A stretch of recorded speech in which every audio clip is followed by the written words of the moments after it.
Hello friends, welcome to அசத்தல் cooking. இன்றைக்கி நம்ம சேனலில் என்ன பார்க்க போகிறோம்னா, எல்லோருக்கும் பிடித்தமான முட்டை குழம்பு எப்படி செய்கிறதுன்னு பார்க்க போகிறோம்.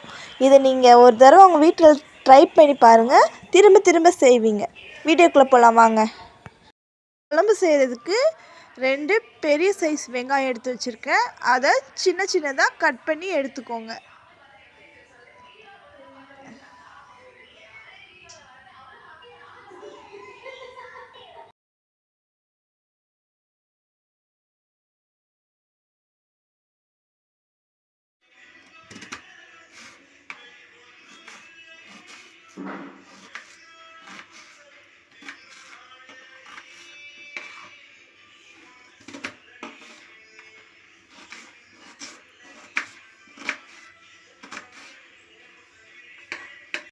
அடுத்து ஒரு 3 மீடியம் சைஸ் தக்காளி எடுத்துருக்கேன்.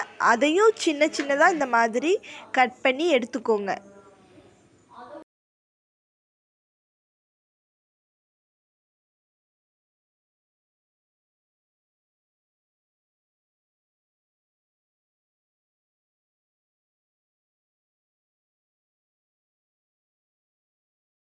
காரத்துக்கு 2 பச்சை மிளகாய் எடுத்துக்கோங்க.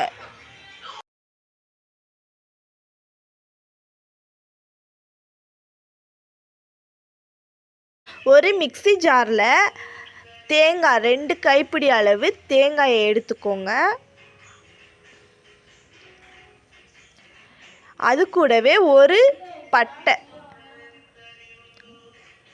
2 கிராம்பு எடுத்துக்கோங்க, 2 பச்சை மிளகாய், கொஞ்சமாக கடலை, கொஞ்சம் சோம்பு, இது எல்லாத்தையும் சேர்த்து ஒரு மிக்ஸி ஜாரில் போட்டு மையாக அரைச்சி எடுத்துக்கோங்க. ஒரு பேன் எடுத்துக்கோங்க, அதில் தேவையான அளவு எண்ணெய் சேர்த்துக்கோங்க. அது கூடவே 2 பட்டை, ஒரு நட்சத்திர சோம்பு, 2 கிராம்பு,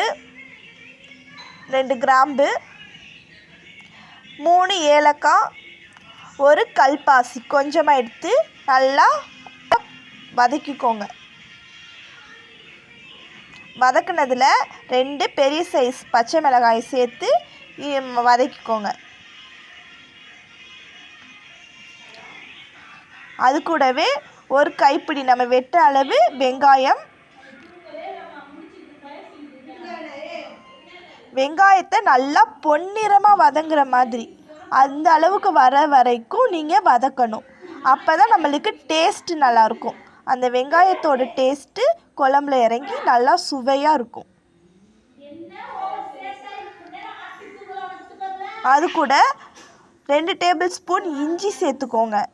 இஞ்சி பூண்டு பேஸ்ட்டு சேர்த்து நல்லா வெங்காயத்தோடு வதக்கி எடுத்துக்கோங்க. வதக்குனதோடு நம்ம வெட்டி வச்சுருக்க தக்காளியை அது கூட சேர்த்துக்கோங்க. அது கூட சேர்த்து நல்லா வதக்கிக்கோங்க.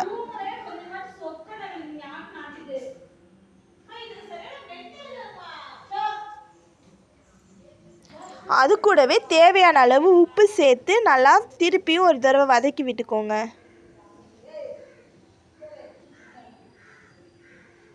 நல்லா வதங்கி கொஞ்ச நேரம் வரட்டும். இப்போ கொஞ்சம் நல்லா வதங்கி வந்திருக்கு, பார்த்திங்கன்னா தெரியும், நல்லா வதங்கியிருக்கு. வதங்கினது கூடவே ஒரு கைப்பிடி கருவேப்பிலை அது கூட சேர்த்துக்கோங்க. அப்போ தான் வாசனையாக இருக்கும். நீங்கள் வதக்குனதுக்கு பிறகு போட்டால் தான் கருவேப்பிலையோட வாசனை குழம்புல இறங்கும், இல்லைன்னா குழம்புல இறங்காது. 1 டேபிள் ஸ்பூன் மிளகாய்த்தூள் வீட்டில் சேர்த்தது, 1 டேபிள் ஸ்பூன் மல்லித்தூள், 1/2 டீஸ்பூன் மஞ்சள் தூள்,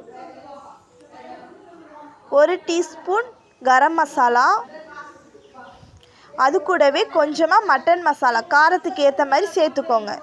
சேர்த்து அது எல்லாத்தையும் மசாலாவில் நல்லா வதக்கிக்கோங்க.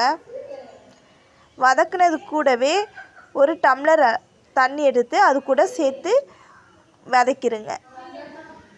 மசாலா ஸ்மெல் நல்லா போகிற வரைக்கும் நல்லா வதங்கணும். நீங்கள் உங்களுக்கு தேவையான அளவு தண்ணி சேர்த்து இன்னும் கொஞ்சம் நல்லா வதக்கிக்கலாம். இப்போ நான் இன்னும் கொஞ்சம் தண்ணி சேர்த்து நல்லா கிண்டி விட்டுருக்கேன். பாருங்கள். இப்போ நல்லா குழம்பு கொதிச்சு வந்திருக்கு. இந்த அளவுக்கு கொதிச்சு வந்ததுக்கப்புறம் நம்ம அரைச்சி எடுத்த தேங்காய் பேஸ்ட்டு, அந்த பேஸ்ட்டை இது கூட நல்லா சேர்த்துக்கோங்க. சேர்த்துட்டு நல்லா குழம்போடு மிக்ஸ் ஆகிற மாதிரி நல்லா கிண்டி விட்டுருங்க. இப்போது நல்லா இந்த அளவுக்கு கிண்டணும். கிண்டிட்டு நம்ம நறுக்கி வச்சுருக்க உருளைக்கிழங்க சேர்த்துக்கலாம். நல்லா உருளைக்கிழங்கு நல்லா கொதித்து மாவு மாதிரி வர மாதிரி கொதிக்கணும். அப்போ தான் டேஸ்ட் நம்மளுக்கு நல்லாயிருக்கும். இப்போ பாருங்கள், கொதித்ததுக்கப்புறம் உங்களுக்கு தேவையான அளவு உப்பு திருப்பி நீங்கள் சேர்த்துக்கலாம். சேர்த்துட்டு இப்போ நம்மளோட முட்டையை இதில் ஊற்றிடலாம். முட்டையை ஊற்றுங்க. கொஞ்சம் கொஞ்சமாக அங்கங்கே ரெண்டும் ஒட்டாமல் அங்கங்கே தனித்தனியாக முட்டையை உடச்சி ஊற்றணும். அப்போ தான் ரெண்டும் சேராது. ஒரு முட்டையும் சேராமல் நல்லா அழகாக நம்மளுக்கு வரும். நான் இன்றைக்கி எடுத்திருக்க முட்டை 5 முட்டை எடுத்திருக்கேன். இப்போ நம்மளோட முட்டையெல்லாம் ஊற்றி குழம்பு நல்லா கொதித்து ரெடியாகி வந்துட்டுருக்கு. இப்போ இந்த அளவுக்கு குழம்பு நல்லா ரெடியாகிருக்கு.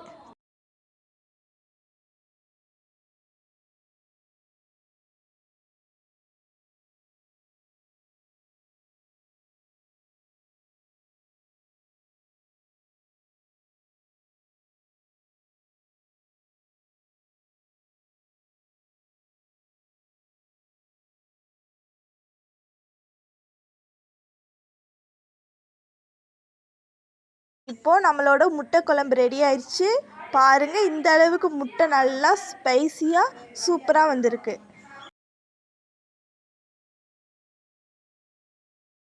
அவ்வளோதான் ஃப்ரெண்ட்ஸ், நம்ம குழம்பு ரெடி ஆயிடுச்சு. இது கூடவே நீங்கள் கொத்தமல்லி தலையை தூவி குழம்ப கிண்டிட்டு ஆஃப் பண்ணிடலாம். எங்கள் வீடியோ உங்களுக்கு பிடிச்சிருந்துச்சுன்னா எங்கள் சேனலை சப்ஸ்கிரைப் பண்ணிடுங்க. அது கூடவே அந்த பெல் ஐக்கானை கிளிக் பண்ணிடுங்க. தேங்க்யூ. Bye bye.